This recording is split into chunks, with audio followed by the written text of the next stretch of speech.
Yeah, well, Jeff and Diane Peters, we're northwest of Hillston on the floodplain. Basically a merino sheep operation with some cattle and some irrigated cropping, 40,000 acres, and we sort of got up to 98,000 acres before the boys split it up. Yeah. I guess the project that we're currently involved in has always had some special meaning to us, I guess. And it's probably started because you can go up there and see for quite a long way. Whilst it's not very high, it certainly rises well above the floodplain that goes right round it. So it's got, some historic importance to us, and I think it probably has to some of the older people of my generation. They know where the Lookout Sandhill is, in the district. And then going back from there was probably some significance to the Aboriginal people as well, obviously. So.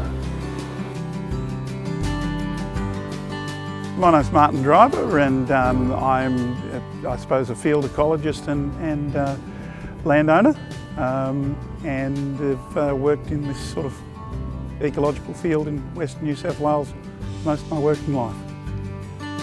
The sandhills, the pine sandhills, when European settlement started in this sort of landscape, the pines were the perfect tree for building, for fencing.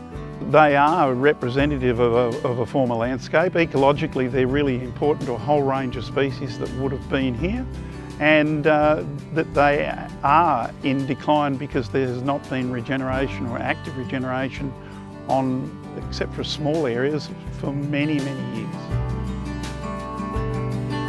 I've always wanted to fence it off because, if for no other reason, the degradation of it, and I'm probably suggesting that in my lifetime there's half a metre of dirt gone off the top of it.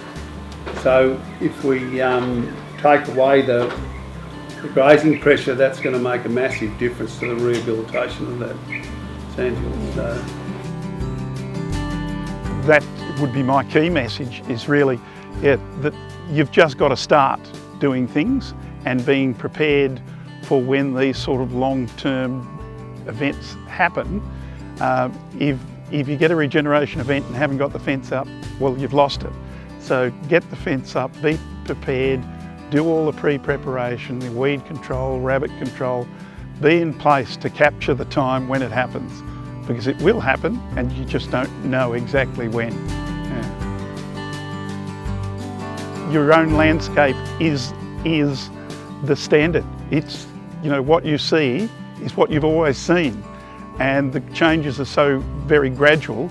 I think in most cases the managers haven't seen, and it's only when you go back and have these reference sites and have fenced benchmark sites to go, yes, look inside, that is different to outside.